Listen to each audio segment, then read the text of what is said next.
Distribution. ఈ distribution చోట కొంతమంది తమ కబంధ హస్తాల్లో పెట్టుకున్న తర్వాత మా సినిమా మీ థియేటర్లు ఉదించాలంటే అనే కాన్సెప్ట్ తీసుకొచ్చి తర్వాత ఎగ్జిబిటర్ల దగ్గర నుంచి కూడా బెదిరించి వాళ్ళ సినిమా హాల్స్ లీజుకు తీసుకున్నారు. సినిమా పరిశ్రమను తమ గ్రిప్ లో పెట్టుకున్నారు. తమ ఆడిచిందలాట. తమ ఏ సినిమా అనుకుంటే ఆ సినిమానే విడుదల అవుతుంది. ఏ సినిమా వద్దు అనుకుంటే ఆ సినిమా విడుదల కాదు. లేదా వాడు బలవంతంగానే వీళ్ళకి అమ్ముకోవాలి, నష్టానికైనా సరే అమ్ముకోవాలి. ఈ కబంధ హస్తాలు ఇరుక్కున్న ఈ సినిమా పరిశ్రమ వల్ల ఎవరెవరు ఎంతెంతగా దెబ్బతిన్నారో మనం ఇప్పుడు చూస్తున్నాం.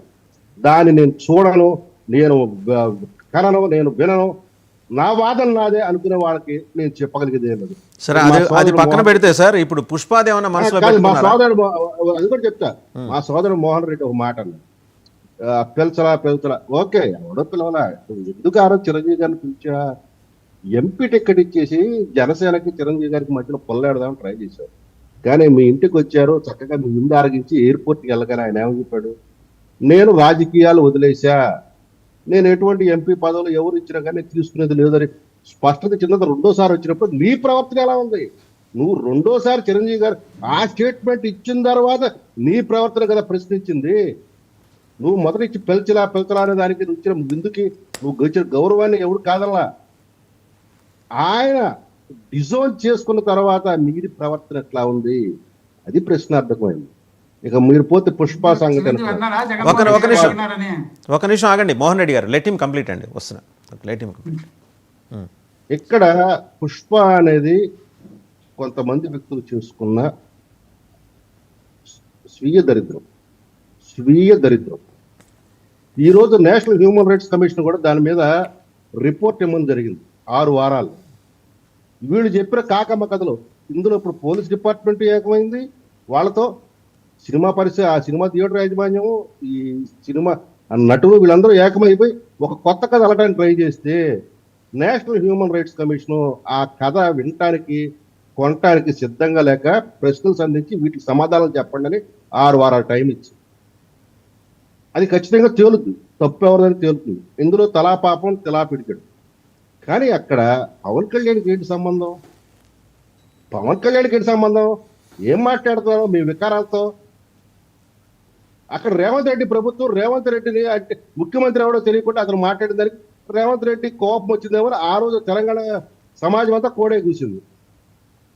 జైల్లో పెట్టారు, జైల్లో పెట్టించుకోవడం కదా, కానీ జైల్లో పెట్టేలా చేశారు. దానికి దీనికి సంబంధం ఏంటి?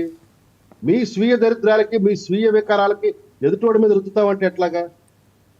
కాబట్టి ఇక్కడ అల్లు అరవింద్ గారు ఒక్క విషయంలో మటుకు అప్రిషియేట్ చేయాలి. ఆ నలుగురిలో నేను వదిలేసుకున్నాను, ఆ వ్యాపారం చాలా తప్పు అనిపించింది, వదిలేసుకున్నా అన్నాడు. వెల్ అండ్ గుడ్, ఒక మంచి జరిగింది కదా. ఇక మిగతా ముగ్గురు కూడా వచ్చి ఆ సినిమా పరిశ్రమ, ఆ ఎగ్జిబిషను, ఆ డిస్ట్రిబ్యూషన్ అనే దాన్ని ఆ కబర్దాస్తాలు చూస్తే మరలా సినిమా పాత పంతులు తప్పుద్ది కదా, మరలా స్వర్ణయుగం వస్తుంది కదా, మరలా చిన్న నిర్మాతలు బతుకుతారు కదా, చిన్న నటులు బతుకుతారు కదా, చిన్న సినిమా బతుకుతుంది. చివరికి సినిమా గోయర్స్ కుటుంబాలు, మధ్య తరగతి పేదవాళ్ళు ఆనందంగా ఉంటారు కదా. మల్టీప్లెక్స్కి వెళ్ళరేమో గారు తమ అందుబాటులో థియేటర్ దగ్గరికి తమకున్న ఖర్చు రీత్యా వెళ్తారు కదా కుటుంబాలతో. ఇప్పుడు ఇంతకీ శాంతిప్రసాద్ గారు, మోహన్ రెడ్డి గారి ప్రశ్న ఏంటంటే, జగన్మోహన్ రెడ్డి గారు చిరంజీవి గారికి ఆ బంపర్ ఆఫర్ ఎప్పుడు ఇచ్చారని. వాళ్ళ మీడియా ఆ రోజు ఏం కోడే కూర్చుందో అడగమనండి. అవును, అప్పుడు చిరంజీవి గారు అడగమని జగన్ చెప్పినాడని చెప్పమని అంచండి. అలా కాదు, జగన్మోహన్ రెడ్డి గారు చెప్పినారని చెప్పి చిరంజీవి గారు అన్నింటి కదా, మీరు ఊహించుకుంటే ఎట్లా, మీరు ఊహించుకొని ముద్రలేసి సరిపోతుందా? మీరే అనుకుంటే కాదు కదా. వాళ్ళు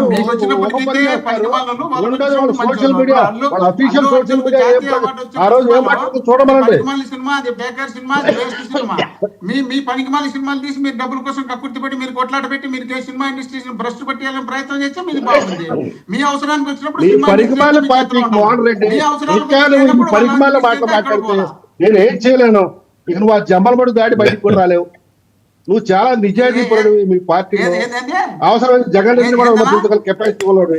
కానీ నువ్వు కూడా ఈ రకంగా తయారైతే మీ పార్టీ దరిద్రం అంతే, మేము ఎవడైనా బాగు చేయలేం. ఇప్పుడు మీ పార్టీకి ఆ దరిద్రం బట్టే కదా మీరు ఎట్లా పోతాండి, రోజు రోజుకి మీకు దరిద్రం బట్టి మీకు అదే పరిస్థితి. అవును, మీకు 19 బట్టి దరిద్రం ఇప్పుడు మాకు పట్టింది. ఇప్పుడు మీకు మీకు పంతొమ్మిదిలో అవసరం పట్టింది వచ్చినప్పుడు మాత్రమే మాత్రమే కావాలి. పట్టిందిలే. మీకు జనాలను వాడుకోవడానికి ఉపయోగించుకుంటారు తప్ప జనాల కోసం మీరు ఉపయోగపడేట్టుగా లేదు. సరే జనాలు అబ్బాయి మీకు ఆపు ఇక అబ్బా. మోహన్ రెడ్డి ఏం మాట్లాడుతున్నావు? స్పృహ లేకుండా మాట్లాడు. రైట్, కృష్ణాంజనేయులు గారు క్విక్ గా కంక్లూడ్ చేయండి. కృష్ణాంజనేయులు గారు ఓకే, కృష్ణాంజనేయులు గారు క్విక్ గా ఓకే. మోహన్ రెడ్డి గారు టైం అయిపోయింది. కృష్ణాంజనేయులు గారు క్విక్ గా కంక్లూడ్ చేయండి. కృష్ణాంజనేయులు గారు రైట్, మోహన్ రెడ్డి గారు కృష్ణాంజనేయులు గారు చాలా క్విక్ గా కంక్లూడ్ చేయండి. ఎస్, ఇందాక శాంతి ప్రసాద్ గారు మాట్లాడినటువంటి దానికి నేను కంక్లూడ్ చేస్తాను. ఏంటి అంటే ఆయన ఒక ప్రస్తావన చేశారు, మీడియాలో కథనాలు వచ్చాయి. ఏం కథనాలు వచ్చాయి? వైఎస్ఆర్ కాంగ్రెస్ పార్టీ చిరంజీవికి ఎంపీ టికెట్ ఇవ్వాలనుకున్నది ఆయన ఒప్పుకోలేదు అనేటువంటిది. ఇది మీడియాలో కథనాలే కదా, ఖచ్చితంగా మీడియాలో కథనాలే. ఓకే, ఇప్పుడు ఈయన కాదని మోహన్ గారు అంటారు. రెండో అంశం ఏంటంటే మొన్న శాంతి ప్రసాద్ గారి డిబేట్లోనే బీజేపీ రాజ్యసభ సీట్ ఇచ్చేసి ఏది చిరంజీవికి ఆల్రెడీ ఇక్కడ పవన్ కళ్యాణ్ ముఖ్యమంత్రిని చేసేటువంటి విధంగా తెలుగుదేశం పార్టీకి వ్యతిరేకంగా బీజేపీ ప్రణాళికలు రూపొందిస్తుంది అనేటువంటి ఒక చర్చ వచ్చింది. ఎందుకు వచ్చింది ఈ చర్చ? మొన్న ప్రధానమంత్రి వీళ్ళందరూ కలిసి కిషన్ రెడ్డి చిరంజీవి వీళ్ళందరూ కలిసి ఒక కార్యక్రమాల్లో పాల్గొనడం వ్యవహారం ఇవన్నీ కూడా చర్చ వచ్చినటువంటి పరిస్థితి. ఇవన్నీ కూడా ఎప్పటికప్పుడు ఆయన రాజ్యసభ విషయం అదేమి లేదు, రాజ్యసభ లేదు, ఏం లేదు, బీజేపీ ఇవ్వటంలో కావాలని కుట్రలు చేస్తున్నారు అనేటువంటి విధంగా మాట్లాడినటువంటి పరిస్థితి. చిరంజీవిని ఖచ్చితంగా ఈ విధంగా వినియోగించుకునేటువంటి ప్రయత్నాలు అందరి వైపు నుంచి జరుగుతున్నాయి.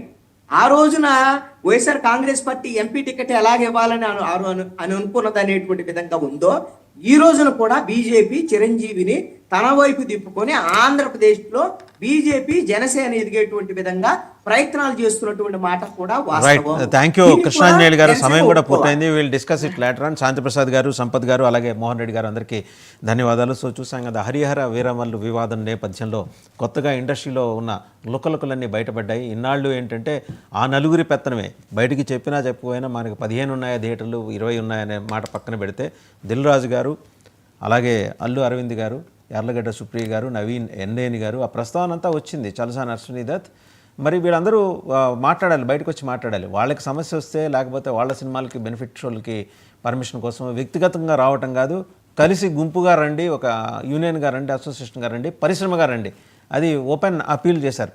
దాని నేపథ్యం హరిహర వీరమల్ల మరొక ముల్లా అనేది కాదు ఇక్కడ ఆలోచించాల్సింది. ఇండస్ట్రీలో ఈరోజు ఆ కన్సర్న్ ఏంటి? చిన్న థియేటర్లు అంటే సింగిల్ స్క్రీన్ థియేటర్స్ ఎలా సఫర్ అవుతున్నాయో వాళ్ళకి చెప్పుకోవడం చేత కాక బంద్ అనే మాట అన్నారు. ఇవాళ కదిలి రావాలి.